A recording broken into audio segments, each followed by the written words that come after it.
holidays to every single one of you guys. This week, Wonder Woman 1984 officially makes its debut on HBO Max and in theaters, which means we got a brand new DCEU film to add to our ranking of other DCEU films. This is going to be a blast to rank every single one of them, but my opinion, my ranking is going to be definitely different than your guys's, so make sure to comment down below and let me know what your ranking is of all the DCEU films, or World of DC, whatever they are calling it now.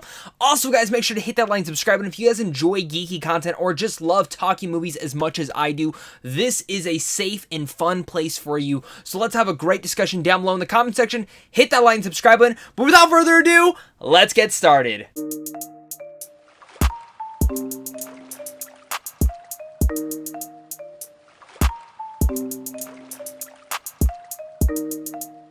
Coming down at my number 9 is going to be Suicide Squad. Easily always going to be my least favorite. This is a film that I was very excited for when it was coming out, and then I saw it and I went, yeah, that was not great. I actually had to see it 3 times that same weekend because I was just so dumbfounded how bad the film was. That first watch, I walked out and I was like, it was bad, but there were good elements. And I saw it the second time and I'm like, there were definitely more worse elements, but they're still good. And then my third time, I was just like, this is garbage. And I really haven't watched it much since. My dad really enjoys it. I know there are some people who do enjoy this film, and I understand this is not David Ayer's version. I understand that there is a different cut somewhere out there that adds a whole lot more. But really, how much can that truly add to this film? I think the script is kind of a mess. I think Enchantress is actually the biggest fault to it. I think the villain of this is not great. And that doesn't go to any of the performances-wise. I think all the performances overall are pretty good. Will Smith as Deadshot and Margot Robbie as Harley Quinn are absolutely the big standouts of this whole entire film. Even adding in Diablo and Captain Boomerang were also cool. Plus, it was awesome to see Katana finally show up in a film. And throwing in there, you know, we do get a new iteration of Joker in here with Jared Leto, which a lot of people crap on. I think he's okay. I think he's good in the role. I just think, again, the material given to him was not the best. Suicide Squad just becomes a giant mess. It feels like it doesn't know what it wants to be. Do we want to be overly serious? Do we want to be poppy and glammy like the Guardians of the Galaxy? I don't know. I think the new one absolutely looks like it knows what it wants to be, and I cannot wait to see James Gunn's vision, but this one's just a complete mess, and I never want to revisit it. Coming down at my number 8 is going to be Justice League, which is the Whedon version, not the Zack Snyder version. We'll getting that. It's rumored to be in March 25th next year, which is exactly my birthday, so I hope it does, because that's just going to be a great birthday present. I'm really looking forward to that version. But this version, I like it. I think it's passable. I think it's watchable. It definitely feels like a Justice League animated show, like you're watching it, but it's live action. And that's absolutely what it feels like. There's no real stakes to it. It doesn't feel like a direct sequel to Batman v Superman, the version that we got, that Ultimate Edition. Justice League just feels like an utter mess. The score is not great. It feels like everything's just mixed, matched, and thrown in for the sake of throwing it in and getting it under the 2-hour limit that Warner Brothers put the studio on. And this film falters so low because the more and more that I think about it, the more and more news that ever came out about it just made me feel disgraceful and disgusted at everything that kind of happened behind the scenes on this, and it becomes harder for me to want to rewatch this one ever again. And that sucks because I think there are good elements to this, and whether you want to say it, Henry Cavill as Superman is excellent in this role, probably some of his best as Superman. The CGI though, some of the dialogue, not great.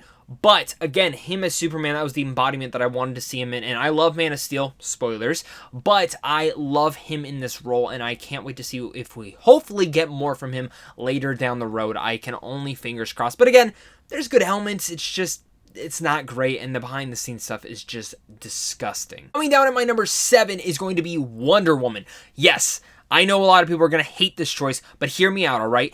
I think this film is great. Everything, in fact, up above this list, I absolutely really liked to love. And that's a testimony because I really much am a stinkler for the DCE universe. I want them to have more of a cohesive and like constructive, like, where are you going with this universe? But even though they still don't have that, and sometimes I see a film and I'm like, all right, I don't know if I'm going to get a sequel, or who knows what's going to happen. What I can say about Wonder Woman is that I think the first 2 acts of this are brilliant. I think Patty Jenkins destroys and nails this film in every single tone that it needed to. And it's very much a more serious, grounded version of a silly character that a lot of people love. I love the Wonder Woman character. I've never been the biggest fan though, but I've always loved her and appreciated her. And I think Patty Jenkins nailed it in here. Gal surely showed that she could lead a film on her own, because at the time we were like, oh, can she not? And she does it in spades. Chris Pine is a great addition to this. And overall, the villain Ares, he's okay. But I think the biggest fault to this film is it's just one that I never truly want to rewatch, which sucks because I think it's a great film. But as the first 2 acts are great, when it gets down to that 3rd act, I just don't care to finish the movie. Just truly saying something, because the 3rd act does have a really fun action sequence, but the pacing right after No Man's Land to that final action sequence has some good emotional build-up to it, but just not enough to get me attached to this film to be like, hey, I want to keep rewatching this one. I know definitely I'm in the minority on that. Just understand, this is my ranking and not yours, but make sure to leave a comment down below what your ranking is as well. Coming down at my number 6 is going to be Birds of Prey, which came out earlier this year, and I adored. I ate it up. I loved that film, and I had such an utter blast with it. I think Harley Quinn, I think Margot Robbie in this role is fantastic, but I do think the best part about Birds of Prey is easily the direction in here. Kathy Yon just destroyed this film in every single way. I think she directed the living hell out of this movie, and I think Birds of Prey, you know, some people might be like, oh, it's the Deadpool for the DC universe. Absolutely, but it's its own tone in playful manner. The action set pieces are incredible. Ewan McGregor in the role of Black Mask is menacing, but also very well played off. But overall, the thing that I adored about this film was, again, the way that they brought about each and every one of these characters and the way that they set up this teamwork. I thought it was excellent, and I had a blast with Birds of Prey. Not everyone agrees with me. I know there are people who love it just as much as I do, and I know there are people who are like, it's okay. I think Birds of Prey is great, and I do hope we get a sequel eventually because I think Kathy deserves it, and I think it just came out in the wrong point of time. And honestly, honest to God, I know the R rating kind of added some levels to it, but maybe this could have been a PG-13. Rounding out my top 5, my number 5 is going to be Aquaman. Now, I think Aquaman is literally Star Wars mixed with Lord of the Rings under the sea, and James Wan is one of my favorite directors working right now, and he killed this film. He knew what he was going for. His vision is such a direct thing, and that's what I'll give the credit to where credit's due. Every single DCEU film, for the most part, feels like a very different movie, and I love that. It's never put through the machine of Hollywood to where it's going to be like, oh, we're all going to feel the same. No, even so, like, some of the characters show up here and there. Every single one of these films feels very stylized and different, especially since it comes from that director. It feels like that director's vision, and Aquaman is wholeheartedly James Wan's vision. It feels like a live-action anime, and I loved every minute of it. I think this film is a blast.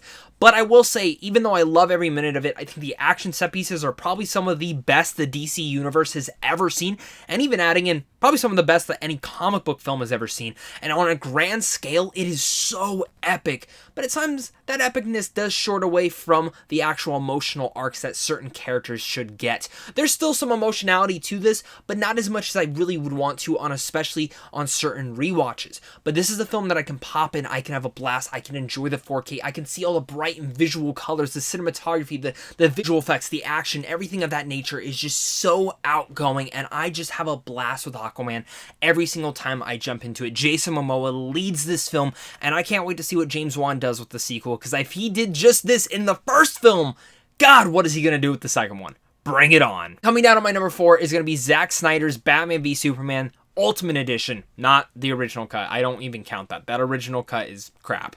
Ultimate Edition, though, I love it. I think that additional hour actually added a lot of depth to certain characters and motivations that we were missing. It adds a lot to Superman himself. It adds a lot to maybe Lex Luthor's plan a little bit. It makes Jesse Eisenberg not just seem as this insane, eccentric billionaire, which he pretty much is, but adds a little bit more depth to, again, everything going on in this world. I love how Batman v Superman is more framed as a drama than a straight-up comic book film, and I think Zack Snyder's vision here is perfection. I loved it, and that's why I'm really much excited for his version of Justice League, because if I love Batman v Superman, and again, I love Man of Steel, spoiler alert, I think I'm going to love his Justice League. And if you don't love those, then you're probably not going to like his Justice League. And that's just going straight out there, but Batman v Superman just nailed every role. Still, as of right now, Ben Affleck is still my favorite version of Bruce Wayne and Batman. He embodied both so perfectly, but I do think Robert Pattinson will probably end up being that because that trailer is just amazing. I love Robert Pattinson. I'm getting on a tangent. Batman v Superman is epic. I think the third act, maybe some people will be like, oh, well, Wonder Woman has the same problems. I really like that last fight with Doomsday, and I think the emotional part of all of them finally coming together, that Trinity on my shirt fighting with one another, is excellent. I love Gal's little smile that she has when she's fighting Doomsday, when she gets shoved back. The Man of Steel himself coming in and just clobbering him, and Batman kind of swinging around like a little pussy. But their fight between Batman and Superman is epic in scale. I love it. It's intense. And the warehouse scene with Batman, woohoo! The best Batman action sequence we've ever gotten just yet. But coming down at my number 3, and this was actually very shocking because when I first saw the film, which is Wonder Woman 1984, I really, really liked it. But the more and more that I've thought about it, I've really come to adore this film and absolutely love it. I still have an issue with the length. I think it could have been cut down at least 20 minutes, and that would have really helped the pacing. But the more and more I think about this film, the more and more I love it. This is truly like an homage to Christopher Reeve's old Superman films, and in fact, even goes and throws back to the old Raimi Spider-Man movies, which another film on this list coming up also made me feel the same nostalgia. And I think that's why I love it. I love the old campy throwbacks that Patty Jenkins injected into Wonder Woman 1984. She knew this is an 80s, taking place in the 80s, so let's make it feel like an 80s film. And not everyone's gonna like that. That style, that tone that is so differently shifted from the first movie is not gonna be for everyone. A lot of people might have this a lot lower on their list, but for me, I have it at my number 3 for that exact reason of the optimism, the hopefulness that really brought out into the Wonder Woman character. And we got parts of that in that first film, but I think this film just goes about it in strides, and I love what Gal was able to do in this role. She is phenomenal in here. Chris Pine comes back, and I really much love the respect and mannerism they gave his character, even though I have like one little criticism with it, and that's more of a spoiler, so I don't want to get into that, but the villains in here are elevated. Kristen Wiig as Cheetah, great. But Pedro Pascal as Maxwell Lord became a character that I never cared about in the comics, but made me love in the DC universe. And in fact, he might be the best DCEU villain that we have yet. And I love what Pedro was able to do with this role. He's charming, he's charismatic, but he's at the same time heavily menacing. This is a film that's very ambitious, indulging, very much super entertaining. I think Patty Jenkins knew what she went into this film with a different mindset, with a different directing style, with a different style, and I think she pulled it off in spades. Again, not going to be for everyone, but I adored this film, and I hope you guys can at least respect that. Before I get to my top 2, guys, make sure again to slap that like and subscribe button. If you guys love the DC universe, if you guys love, in general, just movies, this is the place for you guys, so make sure to hit that like and subscribe button, as well as comment down below, and let me know your guys' thoughts. What is your favorite DCEU film? Let's discuss it all down there, as well as head on over to Samtron Films on how to see films early, and of course, it's a big thing to you, and a big thing to my Patreon supporters, because without you, I wouldn't be able to do this. Rounding out my top 2, my number 2 is going to be Shazam. Now, I love the character of Shazam. I always have. And again, like I just spoke about, the Raimi feeling, that old Christopher Reeve Superman feeling that Wonder Woman gave me. I mean, truly enough, that film is a straight up Christopher Reeve's like homage, paid off so well. Shazam does the exact same thing in style, in tone, in everything that David F. Sandberg really brought to this film. I adored it. And Shazam, again, maybe that's just me more being biased because I love the Shazam character so much, but I think they pulled it off in the spades. And when Zachary Levi was casted as Shazam, I nearly cried because Zachary Levi is in one of my favorite shows of all time, Chuck. If you've never seen it, you should, especially if you're a geek like me. I'm not like being sponsored by them at all. That show's ended for quite a while, but it's a great show. And Zachary Levi, ever since then, I've been waiting for him to get a role like this, and the fact that he is Shazam, perfect casting. I could not imagine anyone else playing Shazam, and I'm so happy that he got the role because he embodies a kid. He's playing an adult as a kid, and I love it. The action sequences in here are very exciting, but it doesn't take itself too serious. It has a lot of fun with it, and again, it has some of those cheesy moments that I very much appreciated it, and the nostalgic feeling that I got watching this film reminded me of the first time that I was sitting in the back of my dad's truck watching the original Sam Raimi Spider-Man film at a drive-in theater. And that same feeling that I got in Shazam, I got in Wonder Woman 1984. In fact, these were both fighting for my number 2 spot. And these were probably going to keep shifting back and forth for the years to come. Shazam is a great film, and it's a great setup for what can come for the original character. I love the origin story, and while the villain over here, Dr. Savannah, or however you say it, he's good, I'm excited to see what they do next with the character of all the Shazam, especially since now we have the entire family ready to fight together. And God, just give me more Zachary Levi. I cannot wait. Coming down at my number 1 is the film that I've spoiled many times throughout this, and that is Man of Steel, or what my good friend Rena Geekness likes to say, Masterpiece of Steel. Man of Steel is a funny film because first time I watched it, I liked it. Second time I watched it, I really liked it. And the third time I watched it, I adored it.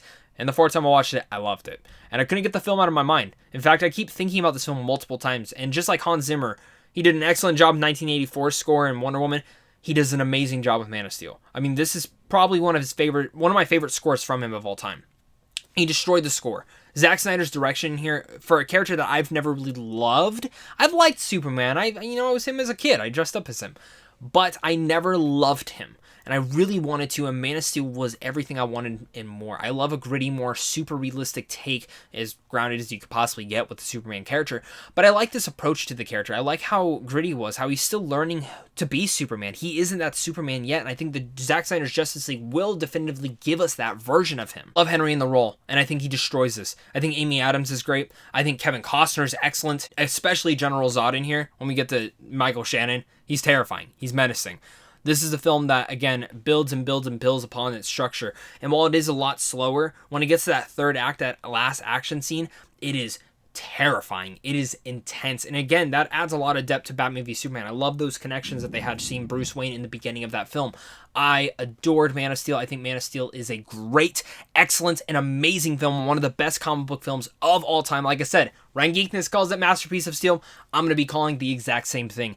I love this film, and I could watch it almost every single day if I needed to. It is so damn good. That's going to be my DCEU ranking for all 9 DCEU films. Thank you so much for joining me on this video. I had a blast talking the DCEU with you, and I'm sure many of you guys are going to be doing the same. If you want more of my thoughts on Wonder Woman 1984, my review is popped up in the card above. But again, just so you guys know, I love the film even more than that first initial viewing that I saw it on, and I can't wait to watch it more, and I can't wait to just see what your guys' ranking is down below. Again, this is my opinion. I can't wait to see your guys'. Thank you again, and of course, until next time, stay classy.